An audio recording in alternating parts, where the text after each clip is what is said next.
Sanibonani, molweni namkela kwesithini ngesiXhosa. Umamakazi wethu ke guys akayithathanga kakuhle into yoba uzethu ukhulelwe. Uthi nje akayi-understand because not uzethu, ngoba usista wakhe wenza le nto and wamshiya. Negquba labantwana ke sisi wakhe uthi ke ngoku yonke le nto yabantwana ixhomekeke kuye, so bengayilindelanga noko kuzethu lena into. And uthi uyazizamela yena, akanamsebenzi utheni, uyazicoshacosela phaa naphaa, ubonakele njengomntu ke ongumthongi. Then ke uzethu ngapho i-intern ezondozi. So uthi ke into yokumitha kazethu noko yona ibingayilindelanga. So uye wahlala phantsi ke guys ethetha yedwa ke uthetha noThixo othi noko ka-understand, kodwa ethi ayi-understand into yoba abantwana bona zizibusiso kodwa not uzethu. Uzethu bemile ke emnyango emamele kunina ke ethetha. And uzethu uneenyembezi ke guys because akazi uba makathini. Kodwa ke uthi ke uyacela ke umama khe amsapote ke yonke le nto yalo mntana. Umama uthe ke hayi umntana uzotya ntoni okokuqala umntana thetha ngaye, ungubani yena uyise walo mntana. So uzethu ke guys uthe wayidalelwa ke into yoba ke ethi utata womntana ngulikamva. Yho, mama ke wathwasa ke sithi hayibo uzalelwa amabandla. Oomabandla aba besibiza ngee-gold diggers thina, besithi singabantu angasibuka ngathi siyalamba, siyiloo nto nje kubo. Uphinde uzalela abo bantu and uzalela umfi, umntana kamfi.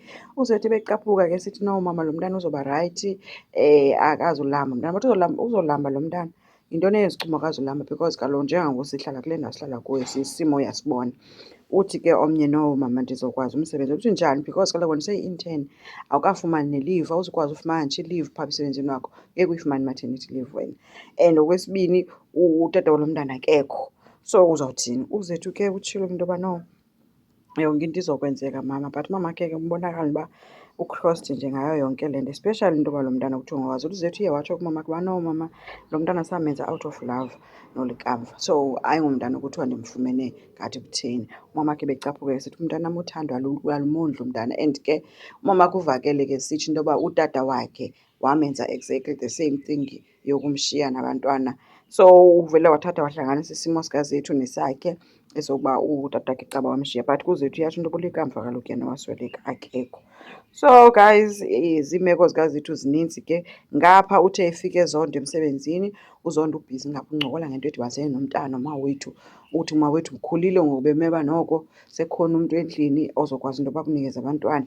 Umawethu ngapha uthi hayi noko uphoshiya nam ikhona into esiyenzayo, but ke ayikacaci uba iya ngaphi. Xa seyicaca for sure sizawuqala ifemeli. Ngapha uzondo uthi hayi ke mna ndinelakhi ngoba ndazifumanela umashanga. Uzethu umamele but ukude nangeengcinga. Abe sesijika kuzondo sethetha nozethu esithi zethu wena ithini into yakho. Hayi uzethu asabele nje akananto ayithethayo because uyabhluza nje. Atsho uzondo into yoba noko ekugqibeleni ke wena mntanam usemncinci ungangxami, hold your breaks. Uyayibona? Athi nje bamba ama-breaks wakho. So uzethu ke guys uvele wangazi noba makathini. After loo ncoko ke guys washiyeka uzethu ebhizi esetsha ke kwi-app thizeni, isetsha into ene-abortion phakathi. So into ayicingayo ngokuba mandivele ndikhuphe esi sisu kube kanye because nyhani ndizomondla ngantoni lo mntana, ngoba nyanisile umama ngapha ndiyi-intern, ngapha uzondo uyawuthi mandibambe ama-breaks wam andikabikho ready for uba nomntana. Ulikamva akekho for ukunisapota, vele kwamabandla abamfuni. So uzawuthini? Uthe sekwezoncinga ke sajonge yonke loo nto kwathi gqi Xolani ke. Xolani esithi hayibo ndiyabona into yoba uyandisulisela awukwazi awuzibambi ii-calls zam, so mna ndiyibona i-health yonke le nto uba singakwazi ukuthetha. Wabe sesitsho kuzethu into yoba no eli ixesha for mna alikabikho rayithi, andikho ready ngayo yonke le nto lena.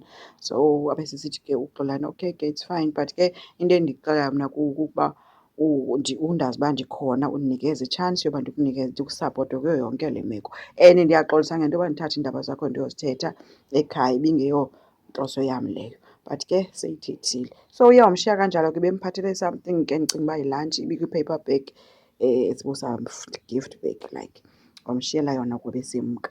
Zethu ke guys ucaba ubone into yoba no mna ndi-ready for yonke le nto, let me go to eklinikhi or esibhedlele ke ngoba sisisibhedlele sisebenza uDapsy wolikamva.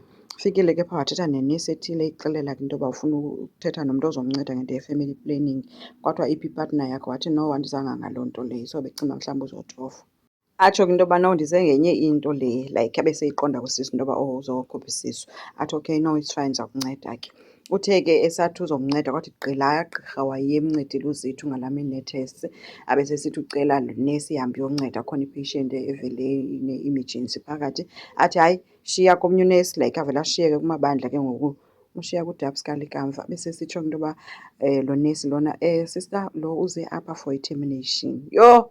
Kwavele uZethu wangazi noba makathi vuleka mhlaba ndingene uba enze njani because ivele yathiwa bhadla nayo yonke le nto leyo, akho nto ya-confidentiality kule nto le ekliniki. Ushiyeke uDabs emjongile caba uzothi wena nokukhupha isisu, umntana womabandla.